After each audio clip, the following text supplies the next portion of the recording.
Hey, I'm here with Ricky Ross, the lead vocalist from the Scottish pop rock band that formed in Glasgow during 1985. Deacon Blue emerged from Glasgow's thriving late 80s music scene to become one of Britain's biggest bands, even toppling Madonna from the top of the UK album charts. The exciting news is that Deacon Blue is coming to South Africa for the first time ever, late in February, spreading the love at Kirstenbosch on the 22nd of February, and then Marks Park in Johannesburg on the 24th.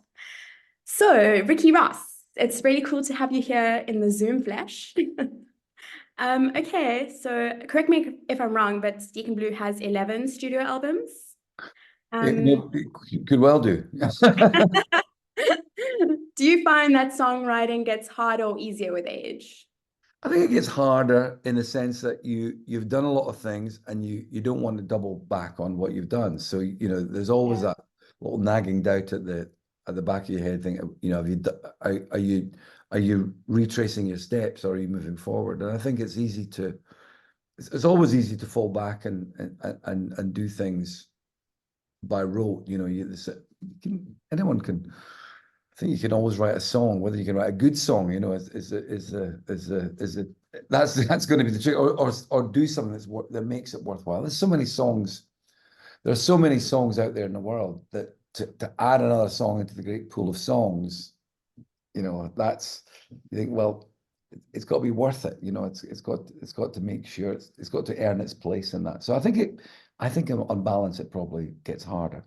Okay, and so Deacon Blue has reached great heights. So you guys have fallen out and re-emerged. How do you think that has impacted the music? Well, I think, sometimes, a band is an interesting thing. It's dynamic. And when we started, we were all together for, all of us doing it all the time. And then we split up for a while. And in the meantime, various people found different things that we did. I did a lot of songwriting with other people. I did still doing some sort of theatre drama, like musicals, songs for theatre and so on. Lorraine started acting. Doogie, our drummer, started doing a lot of television. And I think when we found that we also had other things that we did, we found that when we came back to being in the band, being in Deacon Blue, it sort of made it almost, more fun than we ever realized, because it's a great thing to do. It's, playing music is the best thing you can do. And I think when you do other things and then you come back to it, you realize this is actually a real joy. It's also a real privilege to get to do it, to get to play together, to get to make music. So I think that's sort of added to the spark of creativity that's more than anything else. And that's probably kept us going, longer than we thought we would initially. Yeah, you guys have been going for amazingly long. And you're married to your fellow Deacon Blue member, Lorraine McIntosh, and you have 4 children together. So what is it like creating with your spouse? It's great. I mean, it's, we kind of got together because we both, I think music was a big thing for us. I think that we sort of shared common people that we liked and enjoyed and play music, just kind of click on that level.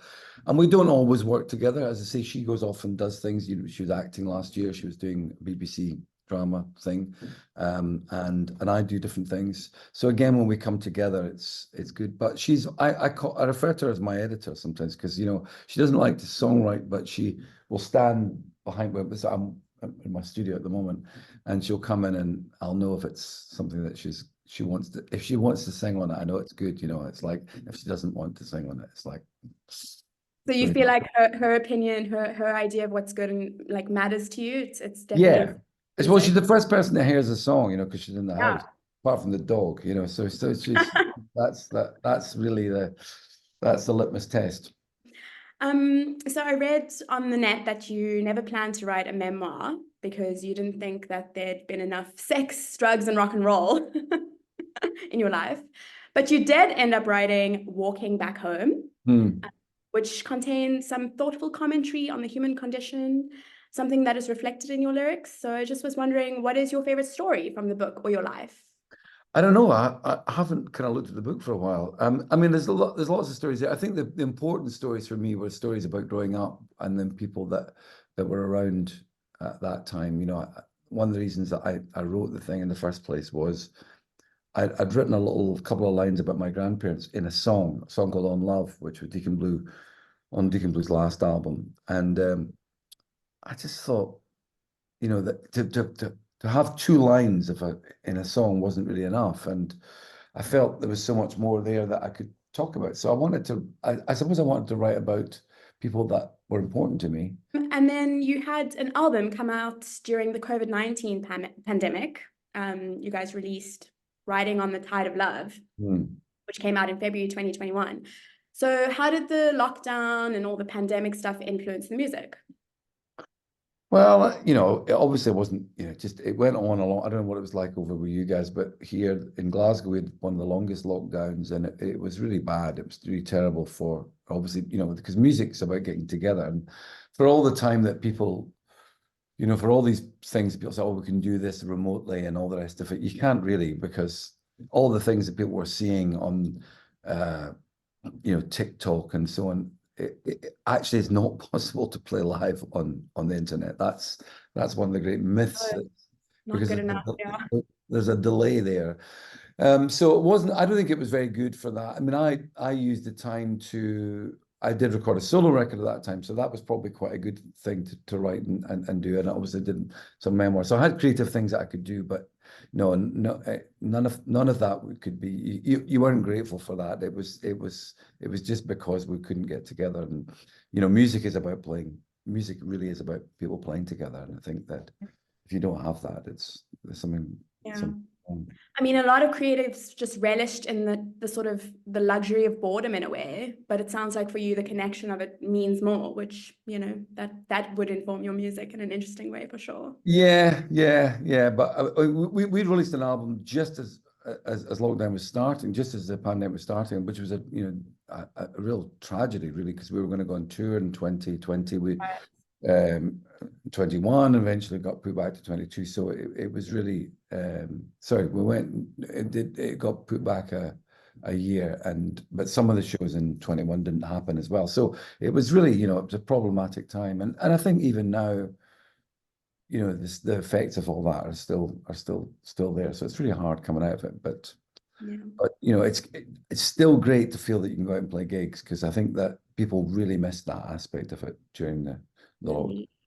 Yeah, and we're emerging, we're all emerging, and you're coming to South Africa for the first time in Feb. So what about coming to South Africa most excites you? What do you hope to do here outside of the music? Are you going to have time to explore? I think so. Our manager, Tom, has been out before, and he is planning an itinerary roundabout, I think, to take us somewhere interesting. And Fantastic. people keep telling me lovely things to go and see. I mean, we don't have much time, but we're really looking forward to it. And probably most importantly, just looking forward to playing to a new audience for the first time. So that's very exciting. Yeah. And you know, we're in the middle of the Scottish winter, so you know, coming out to warm South Africa in February is a lovely thought. Yes, no, February is the best weather, and Kirstenbosch, where you're playing, is phenomenal. I haven't been to Marks Park in Johannesburg, but it is a great setting, and your music is just going to be mwah there.